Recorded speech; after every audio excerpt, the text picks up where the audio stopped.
Hello guys, ആനിഎക്സ്പ്ലോഡിൻ്റെ പുതിയൊരു വീഡിയോയിലോട്ട് എല്ലാവർക്കും സ്വാഗതം. ഗൈസ്, നമ്മൾ ഇന്നത്തെ വീഡിയോ എന്താണെന്ന് വെച്ചാൽ നമ്മുടെ വൺ പീസിൻ്റെ ചാപ്റ്റർ ആയിട്ടുള്ള 1172 ബ്രീഫായിട്ടുള്ള സ്പോയിലേഴ്സ് നമുക്ക് കിട്ടിയിട്ടുണ്ട്. അതുകൊണ്ട് വീഡിയോ മുഴുവനായിട്ട് കാണാൻ ശ്രമിക്കുക. അതുപോലെ തന്നെ നമ്മുടെ ചാനൽ ആദ്യമായിട്ട് കാണുന്ന സുഹൃത്തുക്കളാണെങ്കിൽ ചാനൽ സബ്സ്ക്രൈബ് ചെയ്ത് സപ്പോർട്ട് ചെയ്യാം. അതുപോലെ തന്നെ ആനിമി ഇഷ്ടപ്പെടുന്ന സുഹൃത്തുക്കളോട്ട് ചാനലൊന്ന് ഷെയർ ചെയ്ത് എത്തിച്ചു കൊടുക്കണം മറക്കരുത്. നമുക്ക് നേരെ സ്പോയിലേഴ്സിലോട്ട് പോവാം. നമ്മുടെ ചാപ്റ്ററിൻ്റെ ടൈറ്റിൽ എന്ന് പറയുന്നത് this is the elb of that I love എന്നാണ്. അതുപോലെ തന്നെ നമ്മുടെ കവർ പേജിൽ നമ്മുടെ മിസ്റ്റർ ടു അഥവാ ബോൺ ക്ലാ എന്ന് പറയുന്ന ക്യാരക്ടറിനെ കാണിക്കുന്നുണ്ട്.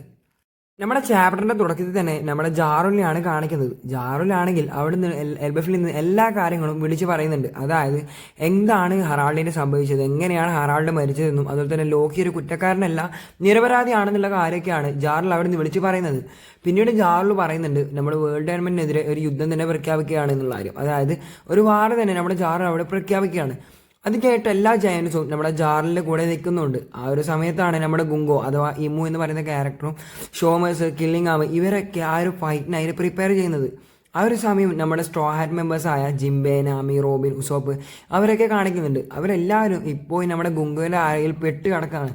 ആ ഒരു സമയത്ത് തന്നെ നമ്മുടെ ജിംബെ പറയുന്നുണ്ട് ബ്രൂക്ക് എന്തോ ഒരു കാര്യം റിയലൈസ് ചെയ്തിട്ടുണ്ട് എന്നുള്ള കാര്യം. ഇത് പറയുന്ന ആ ഒരു സമയത്ത് നമ്മുടെ ബ്രൂക്കിനെ നോക്കുമ്പോൾ ബ്രൂക്കിനെ പിന്നെ അവിടെ കാണുന്നുണ്ടായിരുന്നില്ല. ആ ഒരു ചാപ്റ്ററിൻ്റെ അവസാന പാനലായിട്ട് നമ്മുടെ ഹജ്റുദ്ദീനും ബാക്കിയുള്ള മെമ്പേഴ്സൊക്കെ ആ ഒരു ഡോമിറോവേഴ്സിൽ പെട്ട ആൾക്കാരുടെ മുമ്പിലേക്ക് എത്തിപ്പെട്ടിട്ടുണ്ട്. അവർക്ക് മനസ്സിലായി ഈ ഒരു ഡോമിറോവേഴ്സിൽ പെട്ട കഥ കഴിഞ്ഞു എന്നുള്ള കാര്യം. അങ്ങനെ ആ ഒരു പാനലിൻ്റെ അവസാനം നമ്മുടെ സോറോയും കാണിക്കുന്നുണ്ട്. സോറോ ആണെങ്കിൽ പറയുന്നുണ്ട് അവനൊരു പ്ലാൻ ഉണ്ട് എന്നുള്ള കാര്യം. ആ ഒരു പ്ലാൻ ഉണ്ട് എന്നുള്ള കാര്യം പറഞ്ഞു കഴിഞ്ഞാണ് ഈ ഒരു ചാപ്റ്റർ അവസാനിക്കുന്നത്. അതുപോലെ തന്നെ നെക്സ്റ്റ് വീക്ക് ബ്രേക്ക് ഇല്ല എന്നുള്ള കാര്യം കൺഫേം ചെയ്തിട്ടുണ്ട്. അപ്പം എൻ്റെ ഈ ഒരു സ്പോയിലർ വീഡിയോ ഇഷ്ടമായിട്ടുണ്ടെങ്കിൽ ചാനൽ ഒന്ന് മറക്കാതെ സബ്സ്ക്രൈബ് ചെയ്യുക. അതുപോലെ തന്നെ ആനിമി ഇഷ്ടപ്പെടുന്ന സുഹൃത്തുക്കളോട് ചാനൽ ഒന്ന് ഷെയർ ചെയ്ത് എത്തിച്ചു കൊടുക്കാനും മറക്കരുത്.